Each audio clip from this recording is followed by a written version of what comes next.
Hi, everyone. Welcome to the Faculty Friday Research Seminar Series. Today, I'll be introducing Dr. Brad Creamer and Robert Rogers. They'll be co-presenting for today's talk. I ask that everyone please stay muted for the presentation and save your questions for the end. So to introduce them, Dr. Creamer received his PhD from the University of Nebraska Medical Center, where he focused on cancer research. He then went on to become assistant professor and department chair for a time at our own Missouri Southern State University. Now he is an associate professor of physiology for KCU. He has helped with a multitude of student research projects as a mentor and continues today to conduct research for KCU and assists in the research experience of medical students at the MKRC. Dr. Rogers received his PhD in Molecular and Integrative Physiology at the University of Kansas Medical Center. He is currently the director of COM Preclinical Curriculum and an assistant professor in the Department of Basic Science for Physiology. Previously, he also served as an OMS-1 Phase Director for the Joplin campus. He later then became an OMS-1 Phase Director for KCU. He has extensive knowledge in the exercise and metabolic effects of exercise and continues still to work on a handful of research projects for KCU. These projects broadly include a placebo-controlled clinical trial for the treatment of nocturnal leg cramps, the impact of walking on salivary inflammatory measures in diabetic patients, and the cellular impact of inflammatory molecules on myocyte metabolism. Both of these doctors' passion for teaching and research allows them to excel here at KCU as they continue their academic endeavors, whether it be with students or research. Today, they're going to be talking about current and ongoing research being done through MKRC and the BMRL. So with that, Dr. Creamer and Dr. Rogers, you can take it away. All right. I will start as soon as I get my slide sharing. Well, thank you, Anne-Marie, for the introduction, and thank you to all the students who are in the room. I know probably all of you suffered through some assessments. Maybe some of you are still suffering through assessments as I'm talking, but I do want to welcome all you students. My presentation today really is geared towards you all.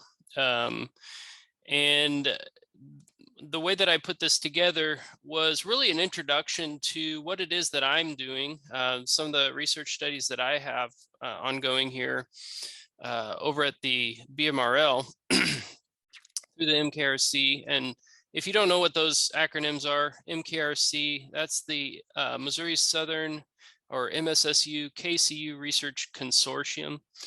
That's the partnership between KCU and Missouri Southern that we have to really expand research opportunities for both universities. And the BMRL,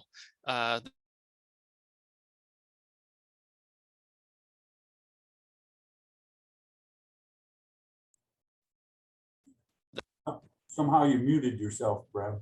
Oh, can you hear me now? You're back now. Okay, I'm sorry about that. So the BMRL is our physical lab over here on the Missouri Southern campus. And so today I'm just going to tell you a little bit about what I have going on over here and some variations on the studies that I have done. Give you guys an opportunity to know a little bit of what I'm doing, and I don't want to focus on the details. I want to focus on an overview, get you guys excited to maybe join on some of these projects, and then we can go through details either during our Q&A session later during this hour, or if you guys want to make the trek over to the BMRL, we can go into a lot more detail there as well.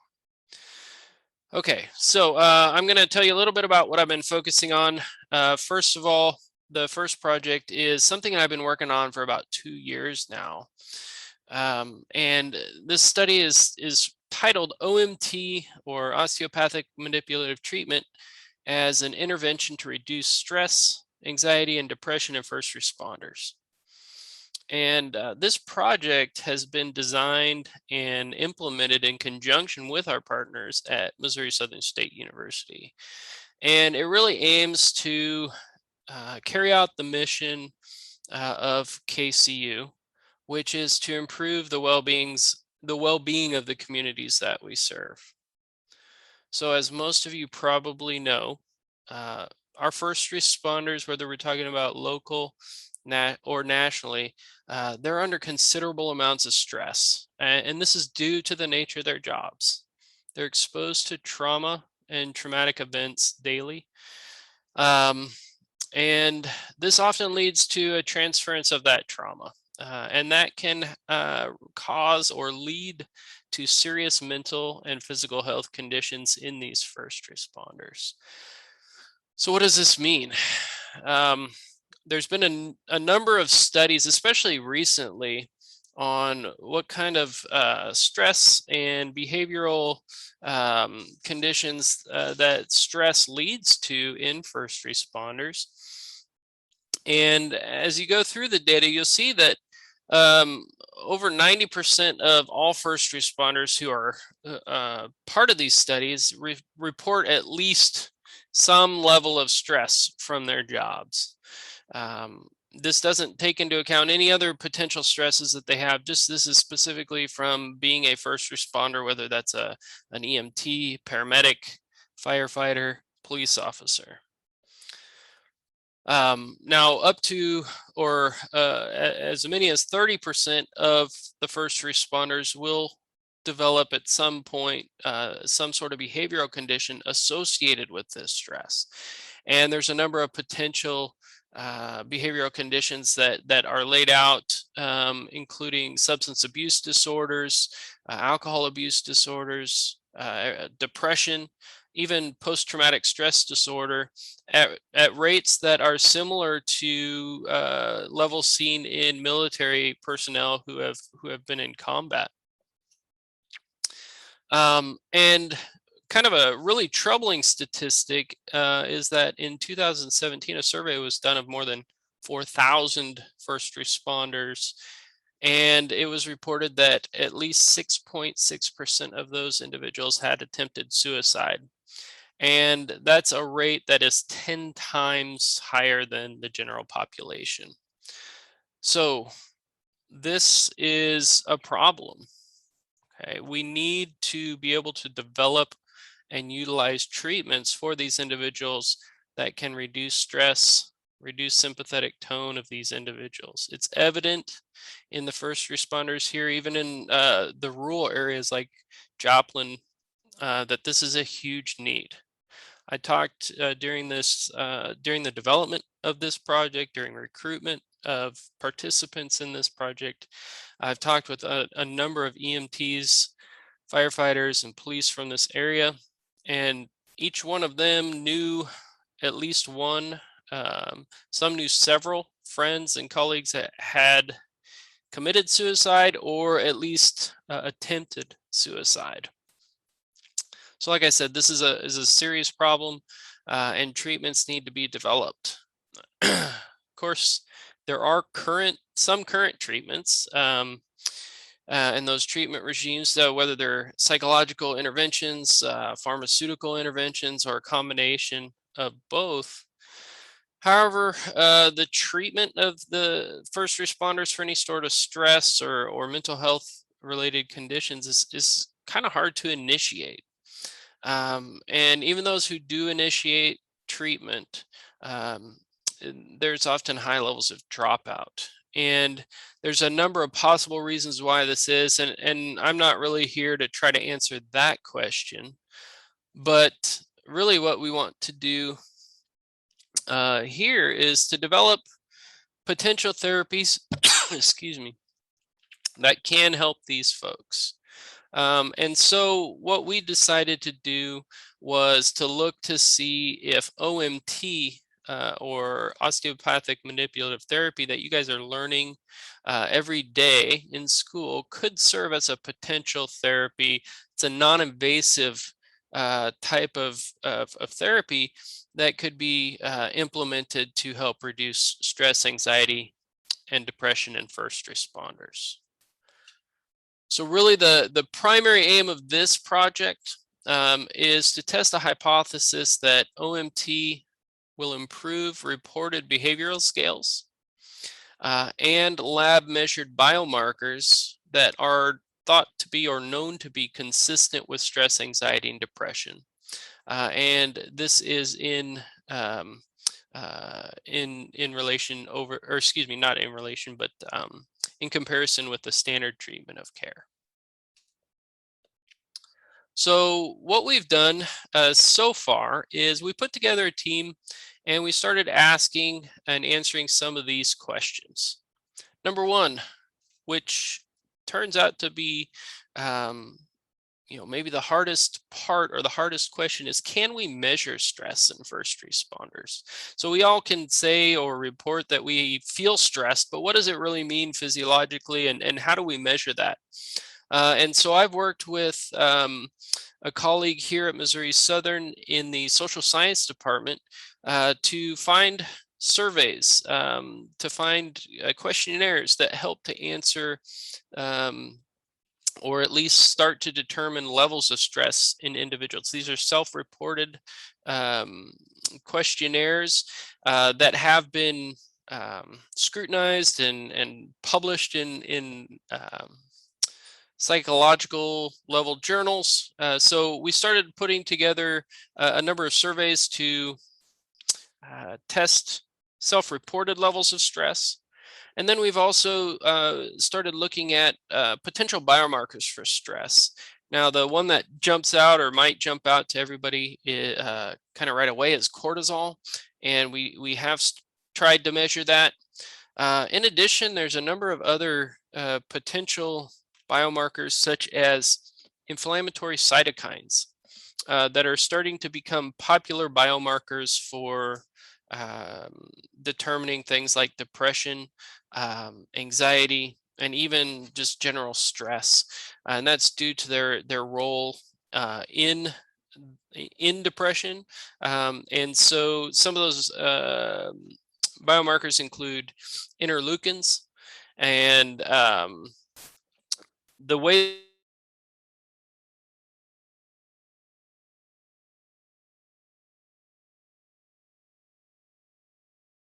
still hear me? Still hear me? I can hear you now. You cut out for just a second though. I don't know what's going on with this thing. Is through ELISAs, and these ELISAs are done on blood samples from our participants. And then another question is, not only can we measure it, but can we then see a reduction in stress in these first responders? And the way that we've decided to do this is through a weekly OMT regimen. Okay. Now my slides aren't, there we go. Okay, so we really began this project by beginning to recruit first responders from the Joplin area. And this is actually more difficult than you might imagine. We did have some success. However, there's maybe a stigma associated with any sort of therapy for stress or anything like that in first responders. And so there was some hesitancy, and there still is, I think. But as we start to show some improvement, hopefully, in stress levels of the first responders who do take part, we hope that word will get out and we can increase our recruitment levels. But we started recruiting, and we also started developing an OMT protocol aiming to decrease sympathetic output while increasing parasympathetic tone. Now, I'm not an OMT expert, but I did work with several OMT experts in the development of this protocol. Most of you know Dr. Kelly Joy and Dr. Jared Nichols. Some of you might also know Dr. Andy Selby, who's not at KCU anymore. But those three really helped to develop the initial protocol that you can see here that included things like rib raising, sacral rock, suboccipital inhibition, and CV4. Since this protocol has been developed, I've also now got on board Dr. Ken Zaremski, who's also an OMT expert from the Kansas City campus. He's come on board and is looking at this protocol to see if we can make any adjustments based on some of the data that we've already collected. So up to this point, we have run an initial pilot study. And for this, we were able to recruit 9 first responders to take part in the study. And you can see some of the demographics of the participants here. And it was actually a pretty homogeneous group in terms of these demographics that we pulled out. And at the beginning of the study, you can see a timeline of this study over here. At the beginning of the study, we start by collecting basic information, including these self-reported stress, anxiety, and depression surveys, as well as a blood sample. And that blood sample is for measurement of the stress biomarkers. So at this point, then we put them into either an OMT group or a control group, and over the course of the next 6 weeks, they would receive their treatments once per week. And on the final week, we took another blood sample, had them fill out their surveys again to determine, to measure self-reported stress, and then we took another blood sample. And really briefly, some of the data that we got here, you can see there's not a lot of data that at this point really jumps out, but there are some trends as far as self-reported stresses slightly going down. We didn't have enough participants to really be able to do true statistical analysis and say that we had significant change or significant improvements, but a big part of this pilot study was determine, can we even get this done? There was a number of challenges along the way, including, just getting all the right people in the right place at the right time. That's a big part of a pilot study, and we were able to do that. As far as the biomarkers, again, because of the numbers, we don't have great statistical evidence of improvement, but we do see trends in the right direction on some of these biomarkers and inflammatory cytokines that have been associated with stress. And so what we did so far is we did go ahead and write this up. This initial pilot project has been accepted for publication. In fact, I just heard yesterday from the editors that they're getting ready to send out proofs. And so we're pretty excited about getting the initial study here published and continuing on. So moving forward, we have received funding to increase the size and the scope of this study. And what that means is we're going to need a lot more student help.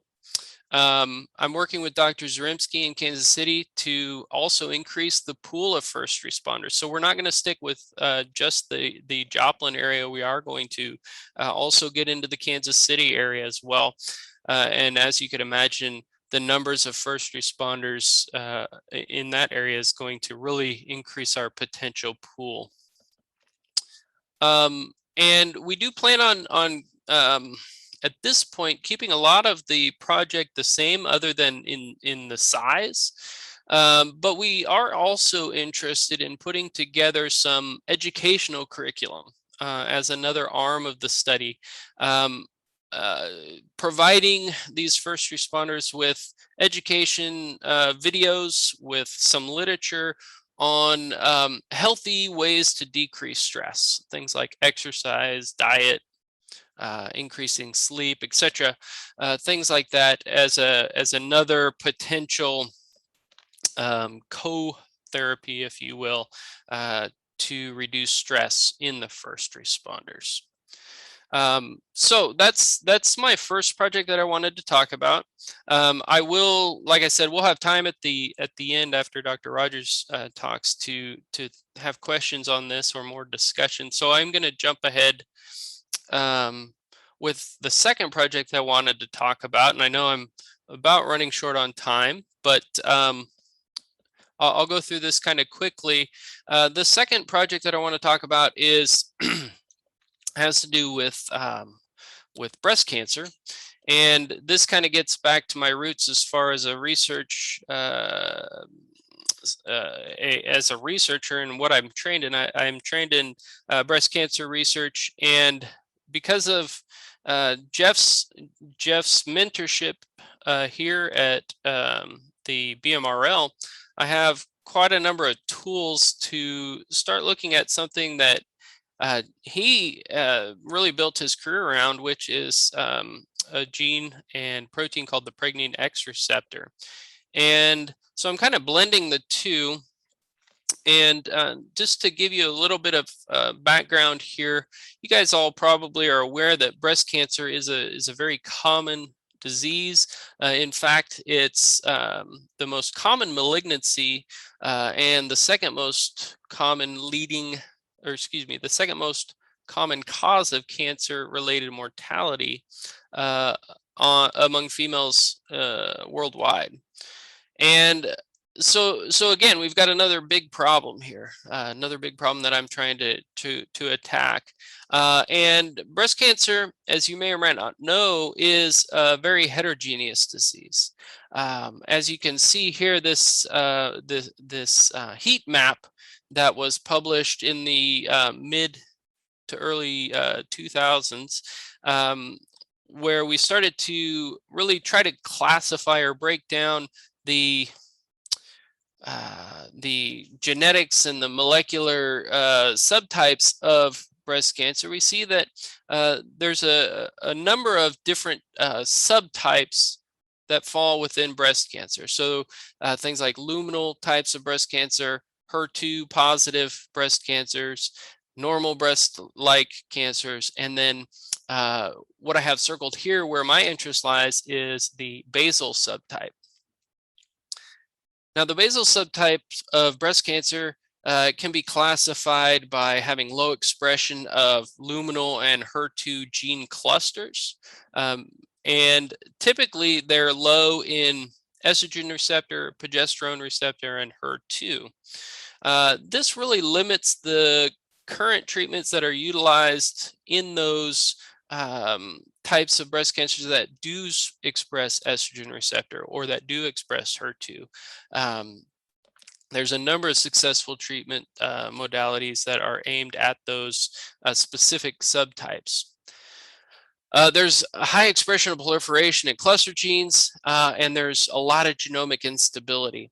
This is the type of breast cancer that has a much higher mortality rate. And so within the basal subgroup, there's another subgroup called triple negative breast cancer. This type of breast cancer has no expression of estrogen receptor, progesterone receptor, or HER2, and it represents about 15% of all breast cancers. It's a very, very aggressive breast cancer. It has high reoccurrence rates, and chemotherapy is pretty much the main treatment option. Like I said, the treatments that are aimed at ER positive tumors or HER2 tumors, they don't work here because they don't express those receptors. And so generalized chemotherapy are the main options. Triple negative breast cancer, though, is associated with very poor overall survival and disease-free survival.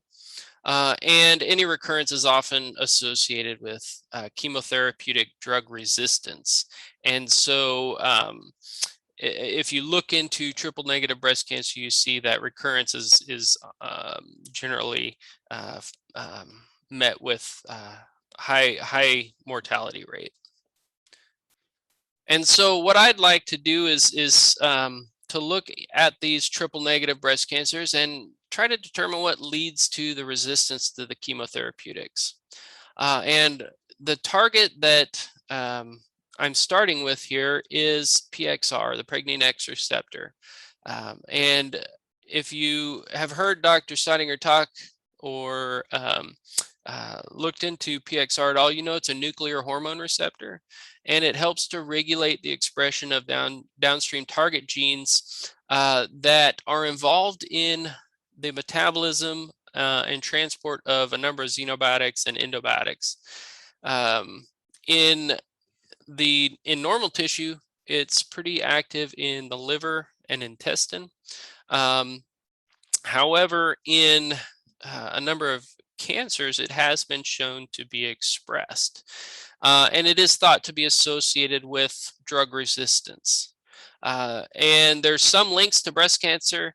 However, the mechanisms there are unknown. And if you actually do PubMed search for PXR and triple negative breast cancer, the number of citations that come up is minimal. It hasn't been studied very much at all.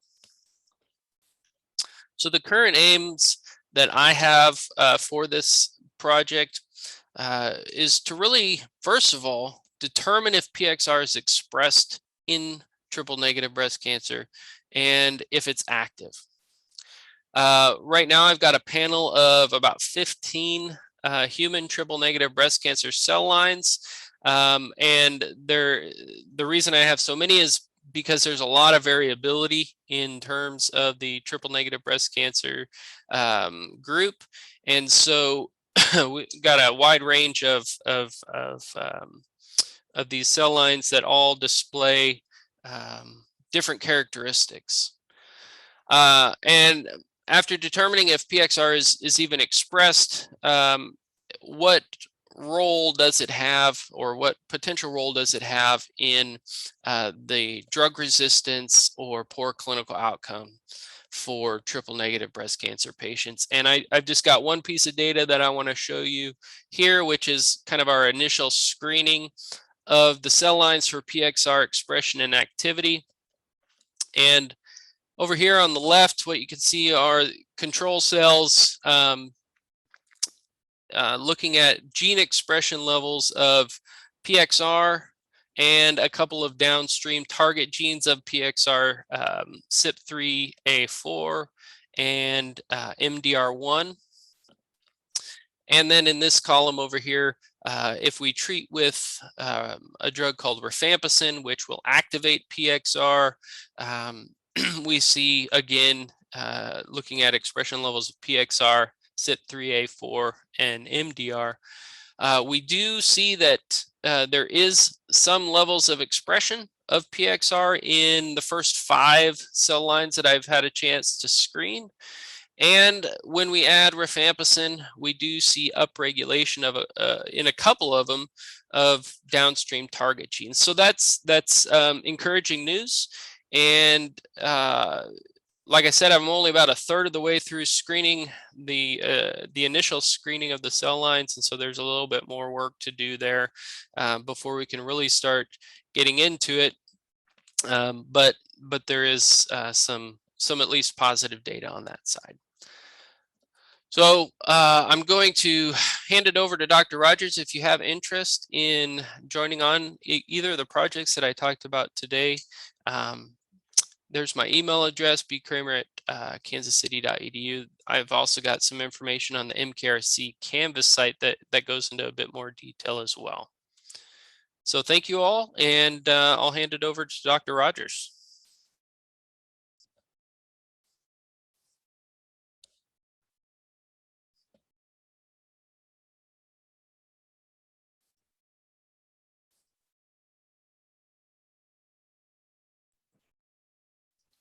Okay, hopefully you can see this and you can hear me. And if we've got those two things, then we're going pretty good. Thank you for the thumbs up, Dr. Creamer. So first off, I try to avoid working from home as much as I possibly can. And today I chose to work at home and have been immediately spoiled into that are puppies. We have 7 puppies in our garage. They had all little escape artists gotten out just a few minutes ago of their kennel and were running all over the garage. So I'm lucky I made it back on time, and now I reek of little puppies. When I originally put this together, I put the title together kind of as a joke just to Dr. Staudinger. And then the more I thought about it, the more I realized that I kind of liked it. So, bigger, stronger, faster, and the research at KCU. And I kind of like leaving it this way because I think we're headed in this direction where we're making things in the KCU research in Joplin specifically, a bigger footprint on both MSSU in Joplin as well as KCU. We're starting to build stronger ties between everyone and our partners, and we're starting to do things a lot faster as the pandemic is thawed out. So what started off as some kind of cheesy joke that Dr. Staudinger actually turned into what I left as the title because I thought it actually made sense. You're going to see a lot of the molecules that Dr. Creamer talked about. Well, not a lot, a couple that are going to be a theme within mine as well. And so you'll see that there are some ties that bind us together. So I'm going to start off by just kind of a general overview of diabetes because that's where most of my research is around. And so unlike type 1 diabetes, where there's a insulin deficiency or an insulin absence, type 2 diabetes develops because of insulin resistance. And then you have high insulin levels in the circulation, and that then leads to high blood glucose levels, and that blood glucose levels are damaging to the body. It used to be known as adult onset diabetes, but we see so many children, unfortunately, now developing it, that it's no longer appropriate to call it that. And then what we also notice is that there's about, throughout the years from 2004 to 2016, as you'll see the darker blues, there's more counties in the United States that have a higher proportion or a higher number of individuals that have type 2 diabetes. And that is increased in parallel with the obesity epidemic, as well as the epidemic of physical inactivity. If people will humor me in calling it that, those have all paralleled together. So right now, about 11% of the adult population has type 2 diabetes, and Kansas and Missouri are higher than the national average. Kansas's rate is a little bit lower last time I checked, but neither one of them is really has any room to brag on the other one on that one. There's plenty of other reasons Missouri can brag over Kansas, but we'll get to that another time. What it does is type 2 diabetes increases your risk of a lot of other diseases, amputations, kidney disease, heart disease, blindness. So lots of things downstream that occur as a result of diabetes. And then physical activity and exercise are always these potent treatment options, right? We talk about it, but people they don't always comply. They don't necessarily want to exercise. And we're going to kind of keep circling back to some of these topics as we move through this. And I'm going to take the same flavor as Dr. Creamer. I'm going to show you some of the things that I have going on as well as some data. But one of the hypotheses of what causes type 2 diabetes is chronic inflammation. The idea being that your adipose tissue grows in size, not just what we see visibly with the weight gain that has gone on for people in the pandemic, but also fat that's stored in between your organs. And that dysfunctional adipose tissue releases inflammatory cytokines and inflammatory markers. So C-reactive protein, interleukin 6, interleukin 1 beta, TNF alpha, just to name a couple. And TNF alpha is actually such a potent inhibitor of insulin signaling that they use it as a cellular model for a in vitro model of type 2 diabetes. But these definitely disrupt your insulin glucose homeostasis. And they also disrupt, as Dr. Creamer was looking at, your cortisol. So the hypothalamic pituitary adrenal axis, and thus cortisol levels are higher in type 2 diabetics. And then there's a few other disruptions as well that those individuals have as a result. So Dr. McNabb, Robert McNabb and Freeman and I devised a way to attempt to get a project started. There's a lot of story that goes on with this, but what we really wanted to do was community outreach. Let's see if we can get out in the community, show that Freeman and KCU are partners, that KCU is doing some research, and you know what, we'll get some individuals to go out in the community and join a walking group. So the idea is that we're going to see whether increasing your physical activity by a small amount will actually reduce and restore some of the cortisol dysfunction, as well as potentially validate and look at salivary IL-6 and whether that can be reduced. But outreach was our main goal. He has residents at the residence clinic that are in internal medicine that are seeing patients. They were recruiting patients to a 3-month project, and we were giving them pedometers. You can put in the chat what you think the average steps per day for American adults is, but we're not asking them to get to that standard 10,000. What we're trying to do is just get them to increase by like 1,500 to 2,000 steps per day. So a very, very small dose to see if we can get a big impact. And the literature supports some of that. So we wanted to have people going over to the mall and walking together. And then this pandemic happened. So then the opposite, no one wants to be around each other. They certainly don't want to be around each other indoors. So we were revamping our IRBs and all this sort of stuff.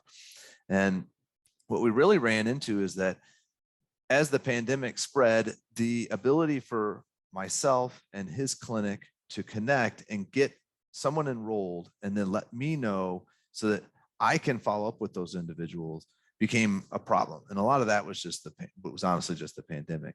So we had one subject that we enrolled and finished the study all the way through. We had a couple more that enrolled that are finishing. And then we had a lot that have enrolled, 17 actually, that enrolled, but then we could not follow up with them. And a lot of that is because they'd enroll, and sometimes it would be 6 weeks before I would even know that they were enrolled. So what is helping to get this project and get its legs back underneath it is that there's a new physician that Dr. McNabb has that is being tasked with specifically that. Try to interface with Dr. Rogers more at KCU, try to get this study back up and going. And what we really are going to need as we get that going is for students that want to participate, students that maybe don't want to go to the mall and walk with older type 2 diabetics, but individuals that want to help us with recruitment, help us keep people involved, help us reduce that time between when someone enrolls and when they're there. And this is another one where third-year students work on this project, or a couple of third-year students have worked on this project by recruiting individuals. And it's great to have first and second-year students that can do kind of more of the phone calls and other things when to be involved in it. So let's circle back. So I mentioned salivary interleukin 6. You'll know that if you were paying close attention, Dr. Creamer had a figure in one of his slides that was also blood levels of IL-6. So what made my interest so is I'm an exercise physiologist, really into the molecular mechanisms of exercise. It's my passion. And interleukin 6 was a myokine. It's something that's released following muscle contractions. So you can have muscle cells and a plate, stimulate them to contract, and those muscle cells will release IL-6 into the media. Same thing happens acutely, transiently after exercise, is that there'll be blood levels of IL-6 that will go up and then return back down. But we also think of it in the inflammatory process. So chronically, it's elevated in type 2 diabetic patients. So I've kind of had developed, and this development isn't necessarily novel, is that, the data shows that chronic IL-6 exposure will inhibit insulin-stimulated glucose. It disrupts glucose homeostasis. So it's like a diabetic model, whereas acute exposure might be more of an exercise model. So Neil Ruderman and Binti Peterson and Mark Fabrio, some of the individuals in the exercise field that have worked with IL-6 from the standpoint of that it actually activates some of the good things, fat oxidation, glucose uptake, and things of that nature. So I am really interested in the molecular mechanisms of exercise. I never actually got to meet John Halazzi. I walked by him at a conference once, but didn't actually say anything to him, but which is a downfall of mine. But what Dr. Halazzi did was move exercise physiology from a more European flavor, where it was a lot of oxygen consumption and cross-country skiing, how we become better runners and all that kind of stuff, to really making it a more biochemical discipline, to be able to say that, for instance, what we know now commonly, that exercise increases the mitochondrial density, functionality, those things in the skeletal muscle. He showed that in the mid-1960s, was one of the first to do that, but that pioneered this exercise research that has gone on since then, that really gets into the molecular mechanisms all the way down to how exercise influences and modifies not only your DNA, but now how exercise influences the DNA of children, or the DNA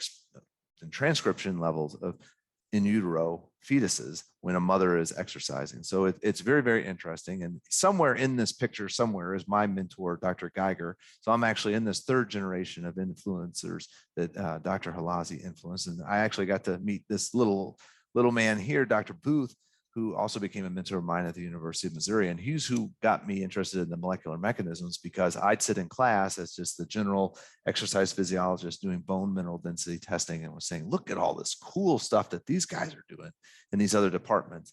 And that's what made me want to springboard over into my PhD. So one of the mechanisms I got real into and was interested in is autophagy. So autophagy is the self-eating. So it's a normal cellular process that many of you, and Dr. Parker Howe stole this figure for us from Robin. So if you're in second year right now, you're probably a little bit scarred by the fact that there's a figure from Robbins in it. But remember, it's chapter 2, so you saw it in MOD probably.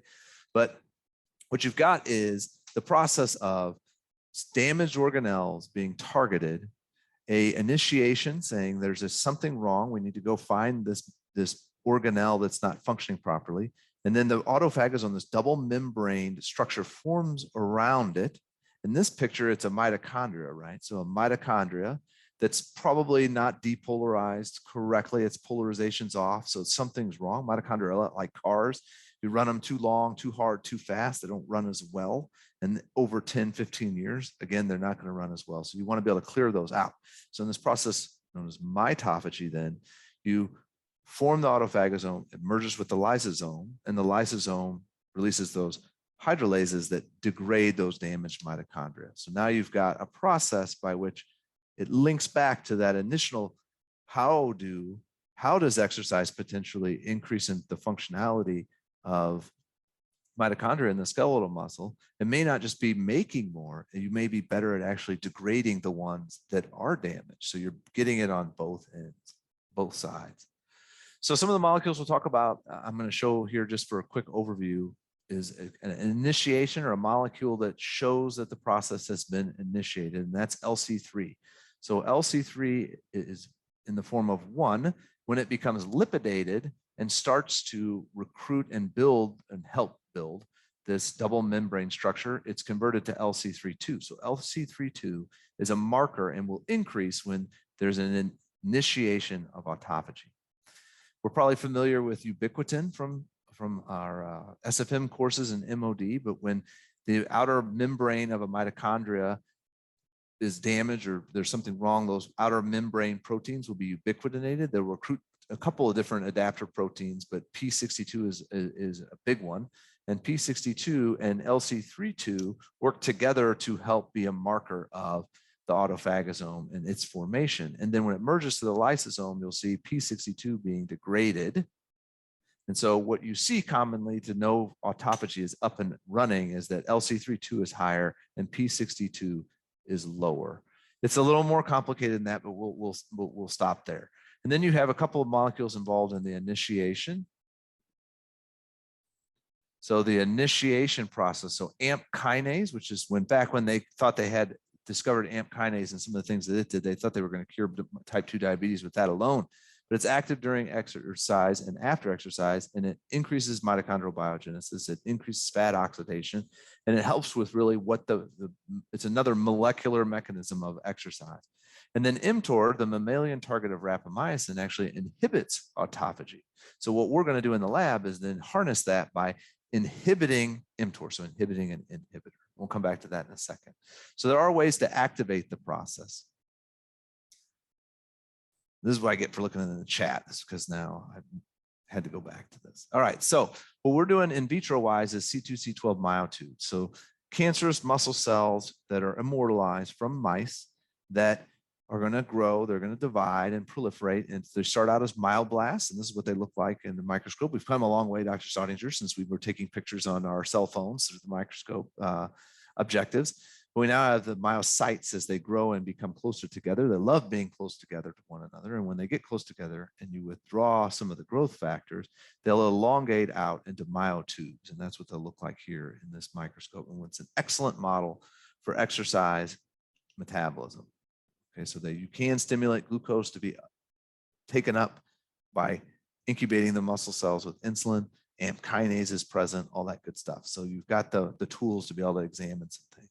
So now the question for me is, just real quick, did IL-6, does it do anything? Does it influence autophagy in these C2C12 myotubes? Now, student Dr. Parker Howe is going to be scarred for life by this figure, and it's going to keep coming back to that. Oh, sorry, now that I'm checking this, Dr. Agbas has a question in the chat that we should probably address.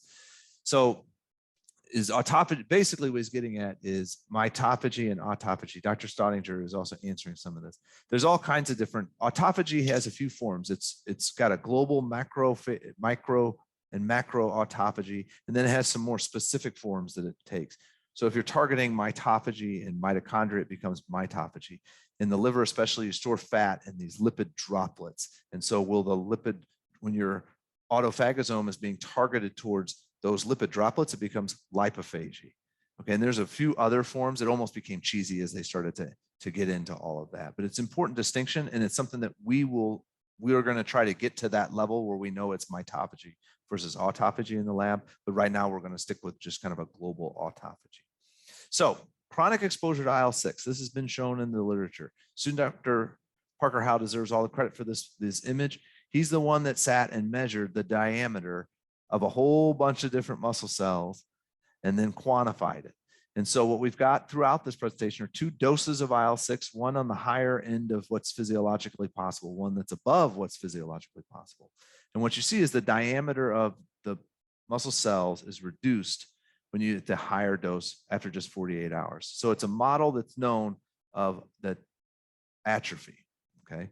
And don't worry, don't worry, Parker, there's actually more pictures I took from this experiment if you're interested. So then I said, okay, let's run a Western blot, which is what these pictures are. So we're running and looking at, we're separating proteins in a gel based on their molecular size.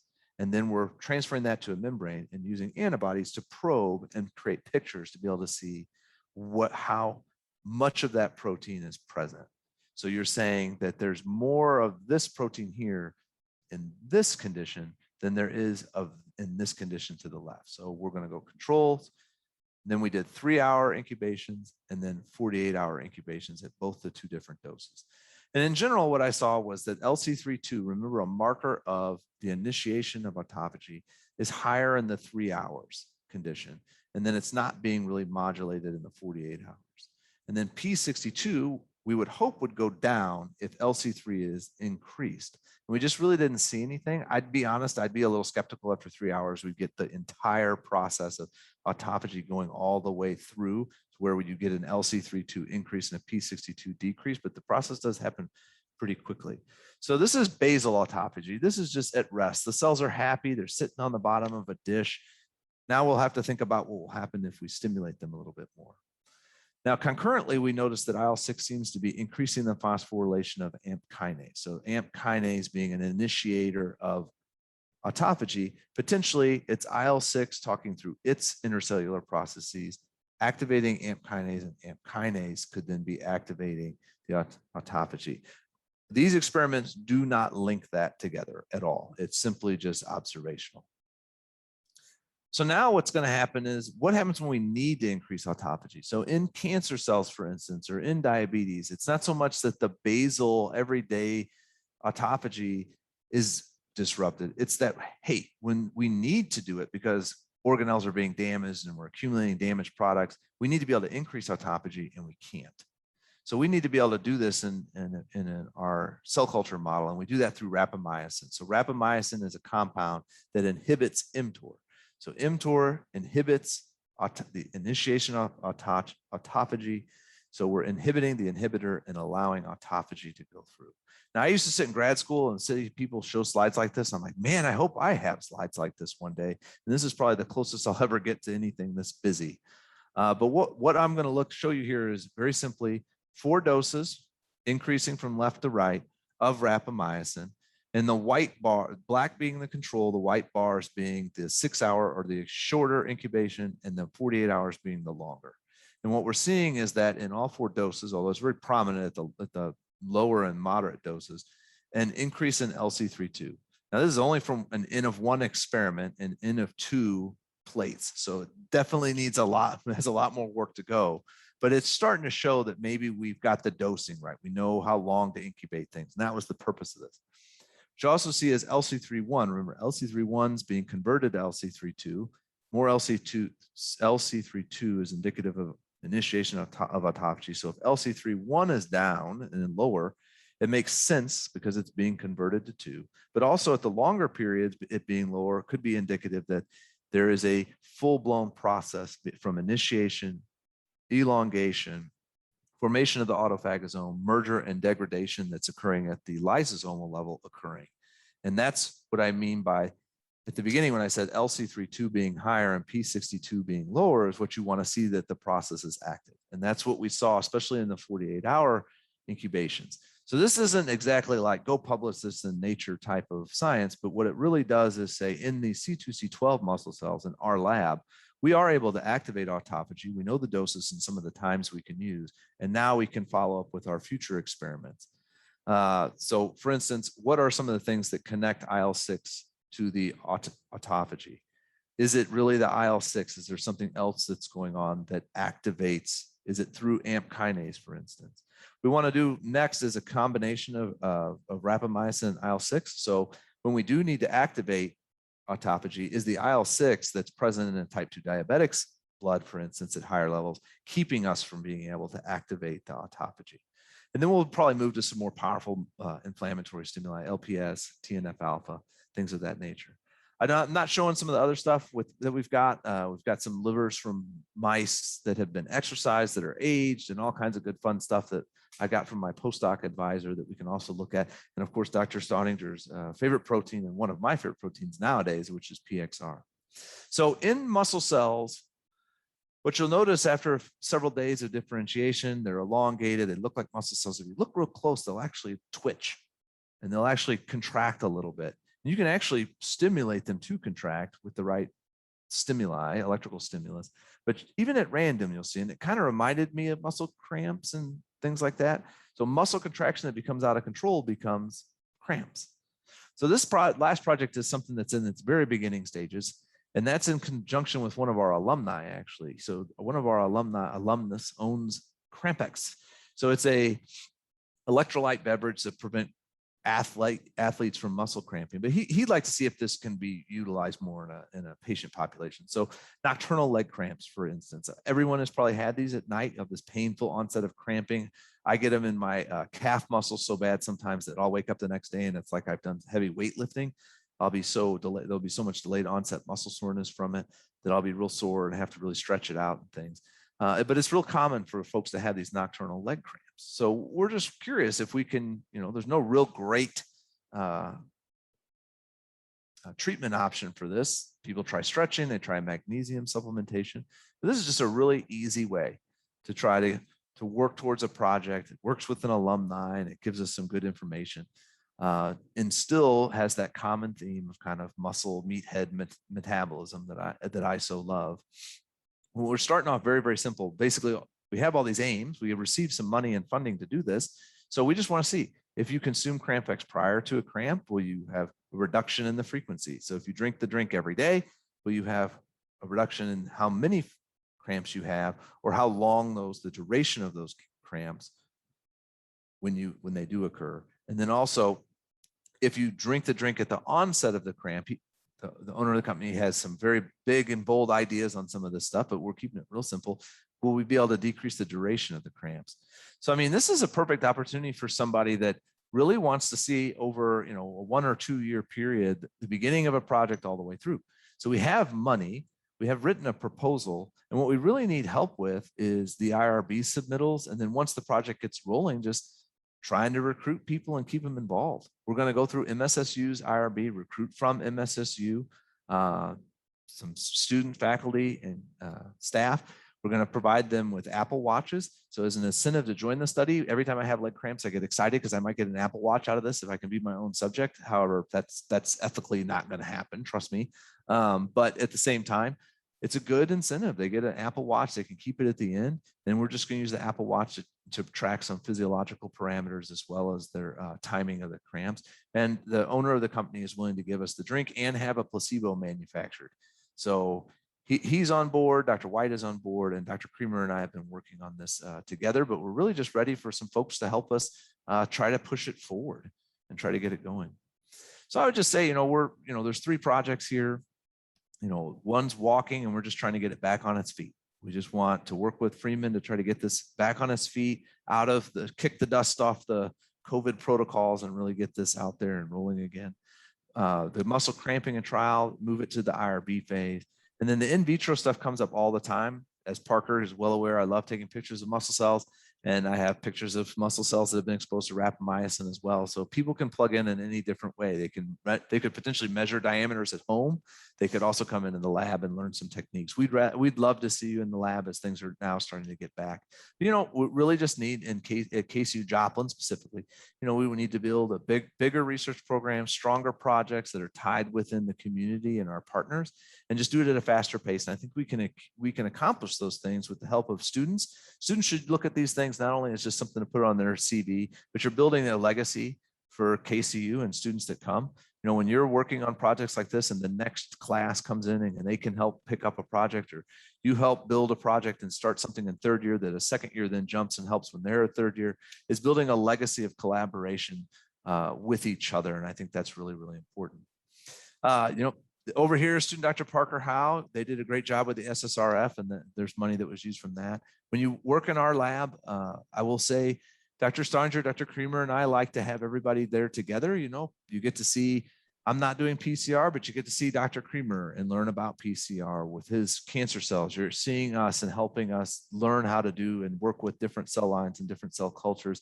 And then you get to watch, and I got to tell you, my son comes in, we found stuff for him to do, filling up pipette tip boxes, and it was the pipettes from this day that were generating this Western blot. So he's already productive to science. But I'd just like to say thank you to everybody that helped out in the lab this summer. It was a great experience. I really enjoy having those summer interactions when we're just kind of free and able to have some things. So I'm going to stop sharing.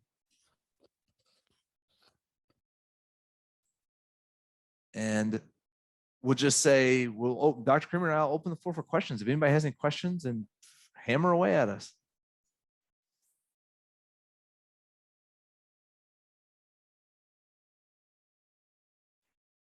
I have a question. Dr. Rogers. Yeah. What about simulation? Oh, if it's not PXR, it's simulation. I knew you'd ask one of those two. I think that we are. So you have already probed and looked for the simulation. So simulation is kind of like similar to ubiquitination. So it's a process to help target things for degradation. Dr. Staudinger is a real expert in this. I'm a very novice at it. But he has looked at the simulation machinery that's present in C2C12s and is comfortable that not only is it present, but he knows which ones are there and how they would go. And so some of the follow-up that we're going to do is, as we look at inflammation in those cells, cell lines, LPS, and some of these rapamycin treatments and things like that, we're going to see how the simulation of different proteins and molecules is being adjusted. But I'm excited because it's a totally new thing to me. And again, it gets at something that's unique to the exercise, molecular mechanisms of exercise. Why is exercise good for you? It's not enough to just say, yeah, we've known for 100 years. We should try to learn more why. Thank you. Thank you. Dr. Staudinger tells me all the time that exercise is not good for me as I come in from outside. All things in moderation. Anything to excess is likely bad.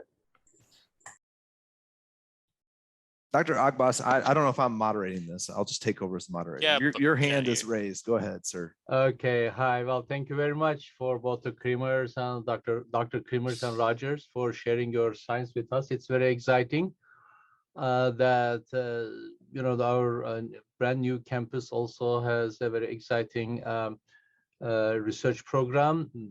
Then I can proudly tell to my candidates that I'm interviewing, because they are always asking about the research opportunities in the Joplin, then I can be more very well versed to tell them, okay, yeah, there are cool science. I would like to just share the two things with Dr. Rogers, that we also study the autophagy machinery in neurodegenerative diseases, basically Alzheimer and then ALS. I had a 2-year research program. The student, Roy Murillo, he did actually his master's degree and then demonstrate that those autophagy, the machinery is down-regulated in Alzheimer's and as well as the ALS. However, we have done this one in the frozen samples. So then I discussed this issue in the autophagy gurus at KU Medical Center. They told me that you have to study in the fresh samples. So now we are in the process of getting the fresh blood samples, immediately isolate the platelets and then study the autophagy. That's very important, the platelet, using the platelet as a venue to study the autophagy. The other thing is that my question in general, how we can establish student research between the Joplin and the Kansas City campus? Because I think the subject that you are dealing with is really cool, that some of our students might be interested in, but it's in the Joplin, how we can do that one. The other is the simulation. Yes, our laboratory is becoming the sumo lab, Dr. Stadinger. I'll tell you, yeah, we have seen the very good simulation in the AD and then ALS. We did the high performance immunoprecipitation assay, and it's really cool. I would like to share sometimes with you. Yeah, how we can just establish a kind of interface between two campuses, that you guys have a lot of, the access to the patient population through the Freeman and other hospitals, and then our students also might get involved. I'll take the first stab at that, Aki, and I know that your research aligns a lot more with Dr. Rogers, but just in general, the idea of establishing collaboration between PIs is the first step to establishing projects for students that cross campus. For instance, with my OMT project, the initial pilot was down here in Joplin. However, now that we're expanding the project, Dr. Zaremski is now on board. He actually is the PI on the new internal grant this year. I'm a co-PI on it. And that is the number one way that we're starting to establish the cross-campus work. So students now have the opportunity in Kansas City to work on this project. I think number one is just doing it that way, getting the PIs put together in a room, putting together a project. As far as, if you've got a cell culture project or something that a student from Kansas City is interested in, if they're interested in my stuff, that's a bit tougher, but there are the summer research fellowships. There's things like that to help begin those collaborations across campus. But at the same time, beginning the conversations between the PIs is going to be the number one thing in my opinion. Bob, you have anything you want to add?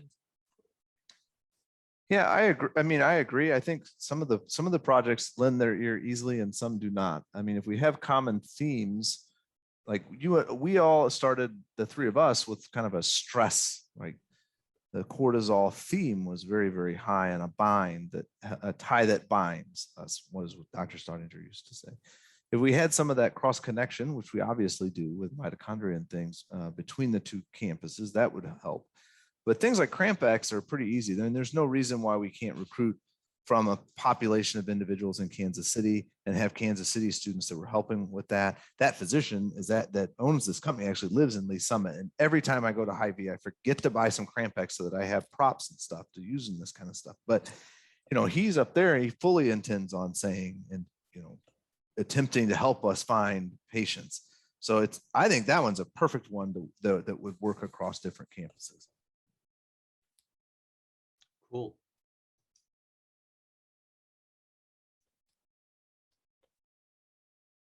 Well, probably we need also the very enthusiastic students that they can put the 5 to 6 hours of work per week if they can, without compromising the quality of their work. That would be good, because the students will run the engine, yeah. Dr. Rogers and Dr. Creamers and Dr. Stadingers will be basically, the directing the research, maybe giving the sometimes hand, but the students will run the engine. So how do you envision to excite the students to get involved? Well, that's one of the things we're doing here today, we hope. A big part of what we're doing today is brought out by the research club, I believe is what it's called. Dr. Steininger might correct me on the exact name, but Dr. Steininger is the faculty sponsor of the Joplin Research Club, and they specifically asked to be updated on what it is that we are doing here at the MKRC. What are our projects, so that they can start to get involved. As you know, the research committee is working on increasing visibility of the research groups. And so just talking about it, getting it out there, anytime something's published, that it goes on the MyKCU site. Another thing that we're doing, as you probably are aware, is we're trying to get the COB down here. And if we've got two-year master's students running projects, they're going to be interfacing at a different level with the medical students. And there's opportunity to get some medical student recruitment in that way as well. And so, these projects that we have going on, some lend themselves better to medical students, some lend themselves better to COB or biomedical students. And so, finding the perfect way to recruit a student is going to be a little bit different depending on the student base that we're talking to as well. So I think there's a lot of opportunity, obviously, across both campuses with 400 and however many students per academic year. The key is them, especially the medical students, having the time to put into it, as you said, the 5 to 6 hours, without compromising their medical school education. But that's partly on us too, is developing and devising projects and ways for them to be involved, so that it's not compromised as well.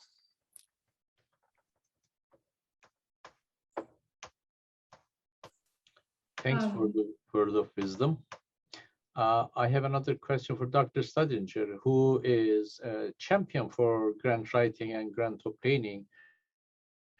Are you planning, or do you have anything in your mind to get both Dr. Rogers and Dr. Creamers as a potential principal investigator to write up the R15 grant? Because R15 grant, we are eligible, because we don't have a large NIH grant, so then we are eligible. These are for the small institutions. However, one of the major components is the student involvement. We have to demonstrate that students, medical students or COP students, mostly the medical students, are involved, and then you document them or something like that. I think that probably we need to just utilize the Dr. Stadinger experience, the writing the grant and then how to pack the grant for a kind of sellable, the manner. What do you think, Dr. Stadinger? I mean, something is in your plate. Thank you for that question. I put a number of links in the chat, and the last one is one that I'm submitting for an R15 award in February. Moreover, Dr. Creamer and myself are developing pregnant X receptor oriented projects vis-a-vis breast cancer, and perhaps some of his and my preliminary data that's forthcoming could form the basis of a second R15 shot on goal. So we are strategizing. We are thinking forward. We are forward thinking. There are, if you click on the last link, there's a research plan on that page. It was developed for the American Osteopathic Association, but they passed on that proposal. So I'm now revising and submitting to National Institute for Complementary and Integrative Health, NCCIH. Which one is this? MCCIH? Yeah, it's National Center for Complementary and Integrative Health. Oh, okay. All right. Well, great. Thank you for sharing. That's cool. Thank you, Dr. Rogers and Dr. Creamer, for your presentation. That was some really great information, and I think that students are really excited now to kind of get to know what's going on with research at KCU. So if anybody has any questions that they think of later, I'm sure they would love to answer your question in an email. And if you know anybody that missed this presentation, or if you need to view it again, the recording will be posted on the Canvas page, the MKRC Canvas page. The link to that is in the chat as well. All of these links actually are on the Canvas page also, if you do some digging around. The Research Club has a page on there. The Breaking News page on there has a lot of this information as well. So thank you again, everybody who joined us today, and presenters. That was a great talk. And don't forget Dr. Stauninger's YouTube channel. Yes, it will be posted on there too. Yeah, I can't walk away from this without knowing that it's going to be there. Your guys have a pretty skillful PR thing, they're going on. You need to comment, and subscribe. Yeah, it's all Dr. Stauninger. I think that's important. New age grandpa. Yeah, that's important. So okay, bye. Thanks guys. again, Have a good everybody. weekend. All right. Yes. Thank you.